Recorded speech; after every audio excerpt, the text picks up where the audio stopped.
Meus prezados irmãos, vamos abrir a palavra de Deus lá na carta de Paulo aos Efésios, capítulo 2, versos de 8 a 10.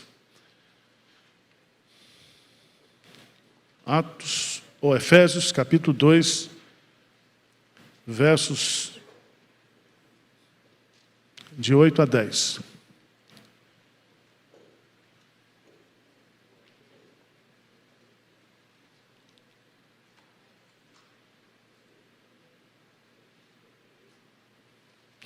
Diz assim a palavra de Deus: porque pela graça sois salvos, mediante a fé. Isso não vem de vós, é dom de Deus, não de obras, para que ninguém se glorie. Versículo 10, vamos juntos? Pois somos feitura dele, criados em Cristo Jesus para as boas obras, as quais Deus de antemão preparou para que andássemos nelas.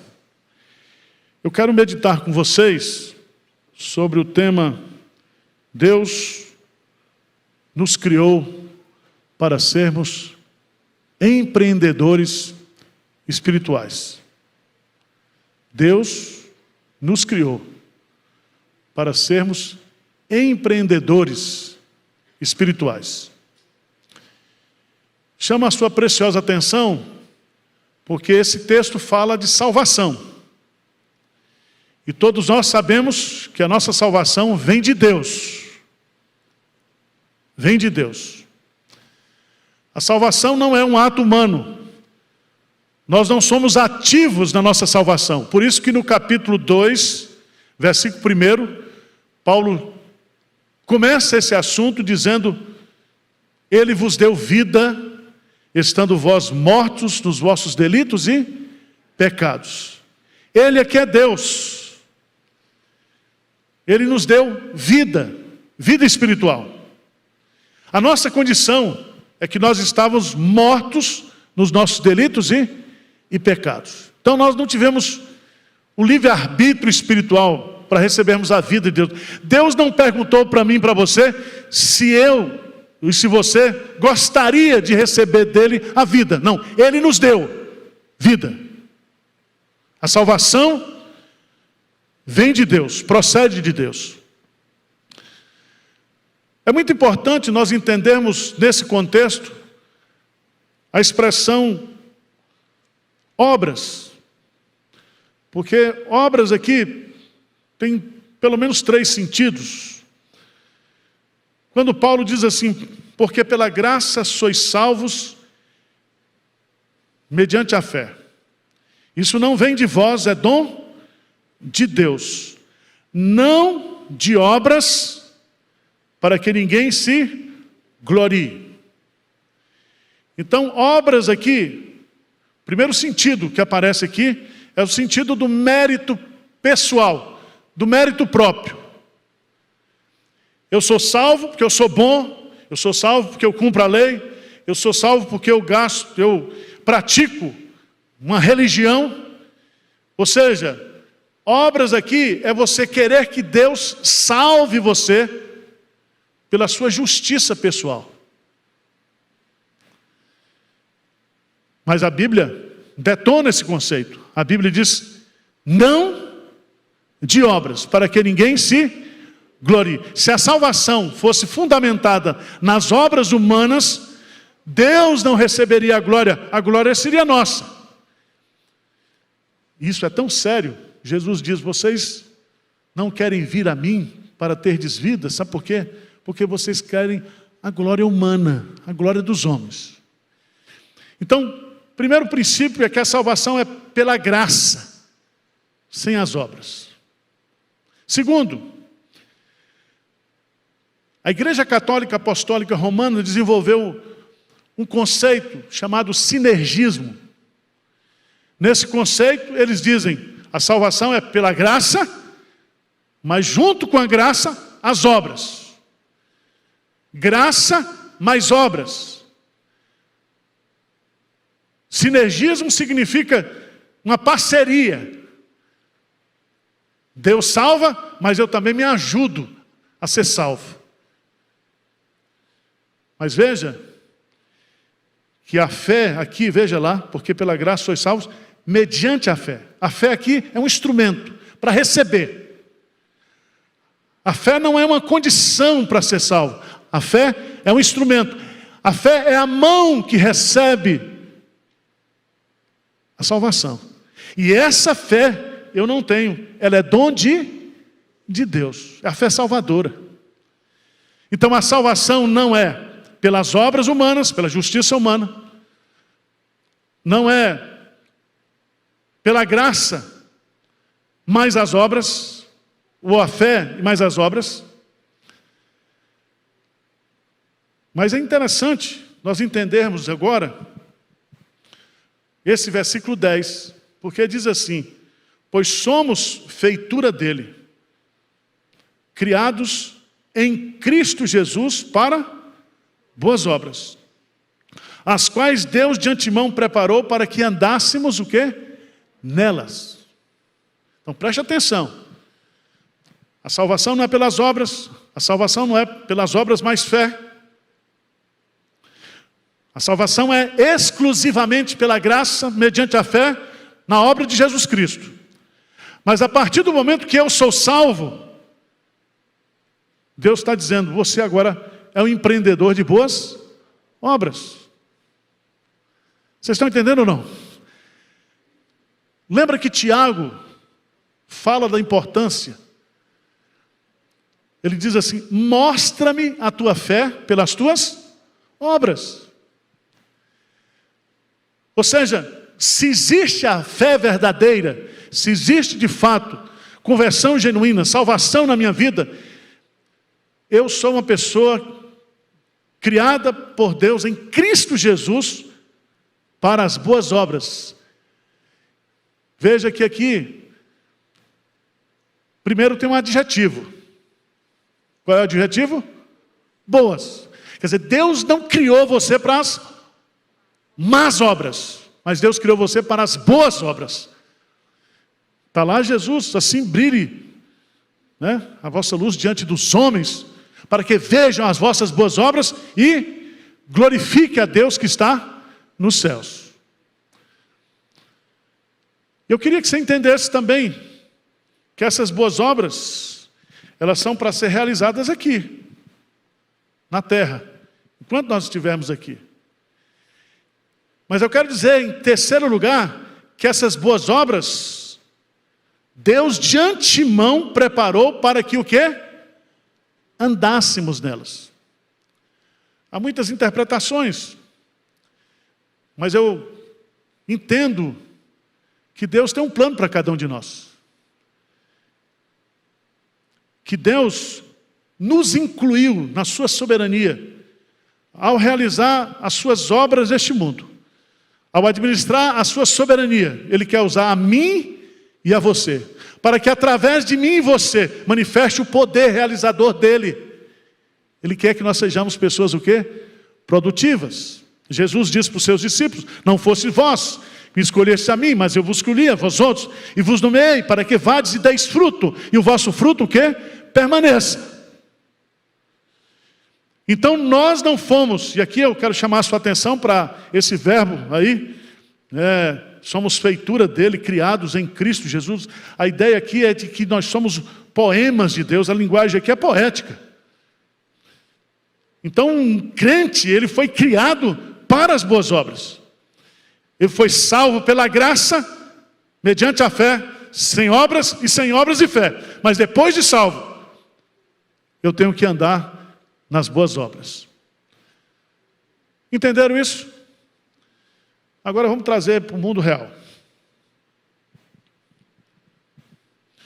Eu quero colocar alguns princípios que eu acho que são importantes, porque diz, pastor, primeiro, que obras são essas que Deus preparou para mim? Eu não sei, as tuas. Eu sei as minhas. Algumas. Não sei as que Ele tem, porque eu não sei quanto tempo eu vou durar. Mas no mínimo, você tem que andar como alguém digno da sua vocação, dando testemunho de crente, vivendo uma vida de crente, no mínimo. Mas Deus deu dons, Deus vai nos usar na sua economia divina para abençoar a igreja, para abençoar a sociedade. Por isso que os reformadores entendem que não há separação entre aquilo que é sacro e profano, mas se você é um plantador de cana, você está fazendo a obra de Deus para alimentar o mundo, ou para fazer açúcar e combustível, né? Se você é médico, Deus está usando a sua vida para você cuidar da vida de outras pessoas. E aí, por aí vai. Mas eu quero colocar aqui alguns argumentos para convencer você de que você é um empreendedor. Senão, não tem sentido a vida. Não tem. Já pensou a vida da Beth? Primeiro, sem o Domingos. E segundo, sem a música. A música é a vida dela. Cada um aqui tem que encontrar, tem que buscar, tem que estar convencido de que nós somos o quê? Empreendedores. Primeiro argumento que eu quero usar para você é que para todo empreendimento há um preço a ser pago. Muita gente não quer ser um empreendedor, muita gente se faz moco aos planos de Deus, à voz de Deus, porque tem um preço, Para todo empreendimento há um preço a ser pago. Veja, eu vou começar com o empreendimento de Jesus Cristo, o empreendimento da salvação, que foi o empreendimento de Deus. Abra a sua Bíblia, por favor, lá em 1 de Pedro, capítulo 1, versos 18 e 19. A palavra de Deus diz assim: sabendo que não foi mediante coisas corruptíveis, como prata ou ouro, que fostes resgatados do vosso fútil procedimento, que vossos pais vos legaram, mas pelo precioso sangue, como de cordeiro sem defeito e sem mácula, o sangue de Jesus. Então veja bem, o maior empreendimento da história e da eternidade, o empreendimento da salvação. Jesus Cristo teve que se tornar homem. Jesus Cristo, na condição de homem, teve que se humilhar e ser obediente até morte, morte de cruz. Tem um preço. Não existe cristianismo sem cruz. Não existe cristianismo sem renúncia da nossa vontade. Não haverá nenhum empreendimento na sua vida se você não estiver disposto a abrir mão da sua vontade e submeter à vontade de Deus, a renunciar a você mesmo para fazer a vontade de Deus. A vida cristã não tem atalhos. Não tem atalhos. E o servo, disse Jesus, não é maior do que o seu Senhor. Se queremos continuar a obra de Cristo, se queremos continuar vivendo essa missão de Deus, nós temos que entender que nós temos que pagar um preço. Pagar um preço. Qual é o preço que você tem pago para viver o projeto de Deus na sua vida? Veja bem, Deus preparou de antemão boas obras para que você viva nelas.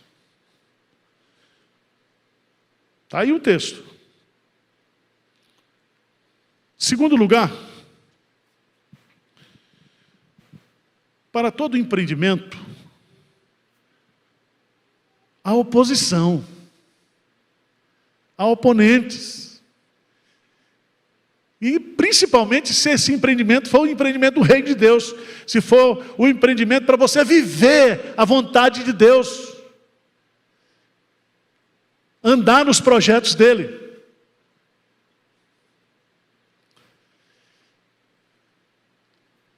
Quando você descobre esse projeto, este alvo, esse propósito de Deus para a sua vida, você pode dizer como Paulo: prossigo para o alvo. Paulo tinha consciência, primeiro, do alvo espiritual que Deus tinha para a vida dele, que era conformá-lo à imagem de Jesus Cristo. E ele diz, esse é o alvo da minha vida, o alvo espiritual. E eu vou perseguir esse alvo. Eu vou pagar o preço para alcançar esse alvo. Mas eu sei que há muitos adversários, há muitos oponentes nesse percurso. E meus amados irmãos, às vezes, os maiores obstáculos, os maiores opositores estão dentro de nós. Às vezes a gente culpa o diabo, ele é o nosso adversário, ele é o nosso oponente.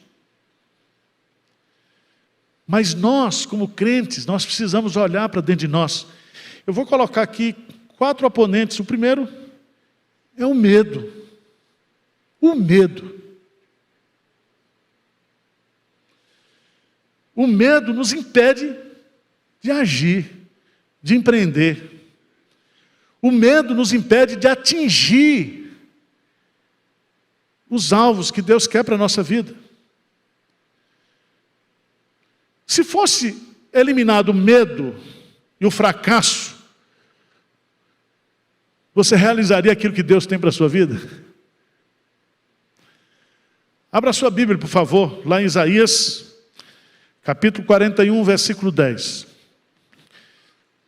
Esse versículo é um dos versículos que me acompanham na minha vida toda vez que eu estou com medo.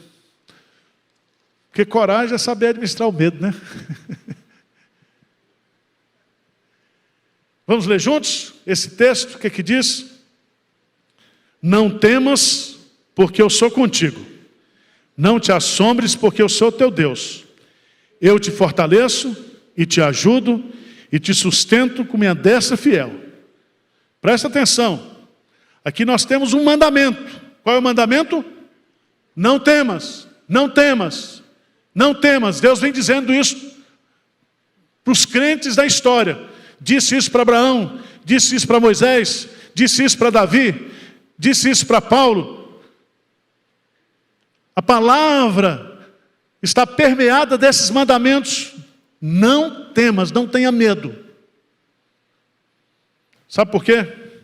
Ele vai colocar 5 razões. Primeiro, porque eu sou contigo. Se Deus é por nós, quem será contra nós? Segundo, porque eu sou o teu Deus. Eu sou o teu Deus, o Deus Todo-Poderoso, o Deus incomparável, o Deus imutável que nós cantamos aqui. Terceiro, eu te fortaleço. Eu transmito para você força na sua fraqueza. Tudo posso naquele que me fortalece.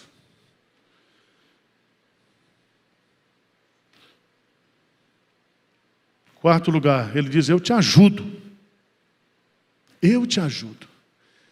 Essa palavra ajuda aqui é muito forte, porque aqui não é autoajuda, é Deus ajuda. Eu te ajudo, eu sou o teu auxílio. Bem-aventurado aquele cuja esperança é o Deus de Jacó, o Deus de Israel. Eu te ajudo. E ele vai dizer, em último lugar, eu te sustento.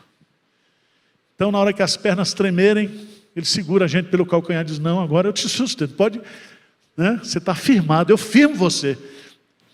Eu sustento você. Mas outro inimigo terrível que nós temos, opositor, a dúvida. Dúvida. E o que é dúvida? Dúvida é a sensação de incerteza. A dúvida é uma extensão do medo, é uma continuação do medo. Qual é a solução para a dúvida? A fé.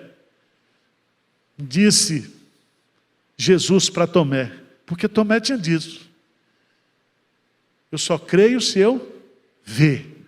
Jesus diz, bem-aventurado aqueles que não viram e e creram. E ele disse para Tomé: "Você crente, Tomé? Você crente?" Então eu quero dizer para você o seguinte: reconheça as suas dúvidas, expresse claramente as suas dúvidas, reconheça essas dúvidas em oração, analise as suas dúvidas diante das evidências que Deus lhe apresenta na sua vida, na vida da igreja, naquilo que Ele tem realizado. Se você pode dizer hoje: "Ebenezer, até aqui nos ajudou o Senhor", você acha que daqui para diante Ele vai abandonar você? Então creia. Sem fé é impossível agradar a Deus. Os nossos empreendimentos, a moeda espiritual que rege os empreendimentos espirituais é a fé. O justo, o crente, viverá pela fé. Mas existe um terceiro opositor para nós nos empreendimentos: a desculpa. Todo fracasso exige o quê? Uma desculpa.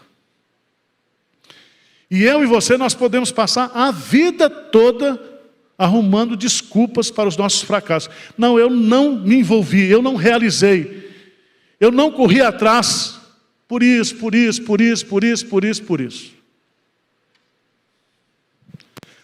Veja lá em Mateus, capítulo 25, versos 24 e 25. Lê comigo, por favor. A parábola dos talentos, diz aí: chegando por fim, o que receberam um talento, disse: "Senhor, sabendo que és homem severo, e que ceifas onde não semeaste, e ajuntas onde não espalhaste, receoso, escondi na terra o teu talento, aqui tens o que é teu." Olha a desculpa esfarrapada que ele dá. Ele diz assim: eu não desenvolvi, não multipliquei, não empreendi. Sabe por quê? Porque eu estava com receio. Porque o Senhor é muito duro. O Senhor quer muito de nós. O Senhor exige muito de nós. E é tão interessante que o título que Jesus vai usar nessa parábola, para aqueles que foram fiéis, ele diz: servo fiel. Servo fiel. E ele vai colocar justamente aqui o conceito da mordomia, porque Deus, ao nos fazer empreendedores de boas obras, Ele vai nos dar os recursos, Ele vai prover, Ele vai nos fortalecer, Ele vai estar conosco. Mas eu quero terminar esse argumento, que para todo empreendimento há oposição. A procrastinação. Medo, dúvida, desculpa, procrastinação. O que é procrastinar? É deixar para depois. É deixar para amanhã, o que pode ser feio. É, na linguagem popular, empurrar com a barriga. É você simplesmente assumir a filosofia de vida do Zeca Pagodinho. Deixa a vida o que? Me levar. Você não toma decisão, você não reage.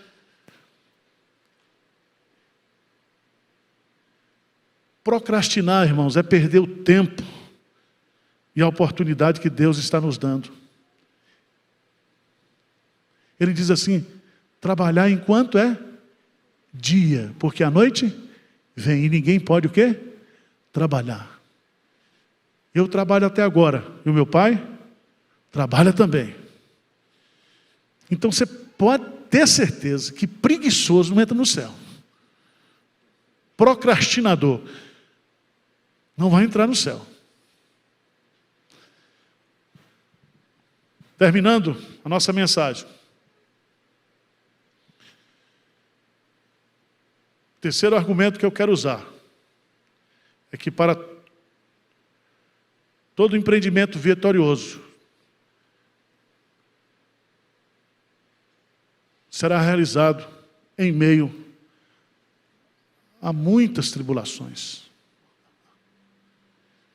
Porque tem os crentes que eles acham o seguinte, que empreender no reino de Deus Deus vai fazer tudo, vai ser tudo da bênção, na paz. Não vai ter luta, não vai ter dificuldades. Não é assim não. Lá em Atos 14, 22, Paulo diz assim, Lucas narra dizendo que, 14, 22, fortalecendo a alma dos discípulos, exortando-os a permanecerem firmes na fé, e mostrando que através de muitas tribulações nos importa entrar no reino de Deus. Paulo teve um ministério frutífero, vitorioso. Paulo foi um empreendedor, um plantador de igrejas. Paulo foi um homem que escreveu 13 cartas do Novo Testamento. Paulo foi um homem extremamente usado por Deus. Ele chegou a dizer, porque para mim o viver é Cristo e o morrer é lucro. Ele entendeu qual era a missão, quais eram as boas obras que ele deveria andar, como consequência da sua salvação. E ele diz, porque chegando nós a Macedônia, nenhum alívio tivemos, pelo contrário, em tudo, Paulo diz, fomos atribulados, lutas por fora, temores por dentro. Então, não adianta, se você quer ser um empreendedor, você vai viver atribulado. Mas é melhor viver atribulado fazendo a vontade de Deus, do que viver atribulado desobedecendo a Deus. E nós não temos outra opção, é tribulação de todo lado. Você entra em tribulação, quando está saindo de uma, já entra na outra. É assim, de tribulação em tribulação. Por fim, quarto lugar, para todo empreendimento espiritual, para todas as boas obras que nós andemos nela, que Deus de antemão preparou, há uma recompensa. Porque a salvação é pela graça, mas nós seremos julgados pelas nossas obras. E a Bíblia fala de galardões, de premiação. Assim como há graus de punição, haverá também graus de glorificação, de exaltação. Abra a sua Bíblia, eu quero encerrar lendo com você 1 Coríntios 15, 58. 1 Coríntios, capítulo 15, versículo 58. Vamos ler esse versículo. O que é que diz? Portanto, meus amados irmãos, sede firmes, inabaláveis e sempre abundantes na obra do Senhor, sabendo que no Senhor o vosso trabalho não é vão. Mas vê lá, só mais um versículo, Hebreus capítulo 6, versículo 10. Veja que Deus é bom patrão. Ele cuida da gente aqui, nessa vida como Pai amado, mas Ele nos trata também como trabalhadores da seara dEle. E Ele é um patrão justo. Veja lá, por favor, Hebreus 6, 10, vamos ler bem forte. Vamos ficar de pé para a gente ler esse versículo? Vamos ler o que é que diz? Porque Deus não é injusto para ficar esquecido do vosso trabalho e do amor que evidenciaste para com o seu nome, pois servistes e ainda servis aos santos. Deus não é injusto para ficar esquecido do vosso trabalho. Então, meu irmão, saia desse mundinho que você vive aí, esse mundinho espiritual. Você criou uma bolha, entrou dentro dela e você acha que ser crente é isso. Você foi salvo pela graça, por meio da fé, em Jesus Cristo. Mas você foi criado em Cristo Jesus, como um poema de Deus, para as boas obras. E Ele já preparou. Significa que o que eu vou andar, o que eu vou praticar, o que Deus vai realizar, o que Deus tem para que eu realize, o que Ele vai realizar através de mim, Ele já preparou. Ele já preparou. Tá bom? Diz amém forte aí.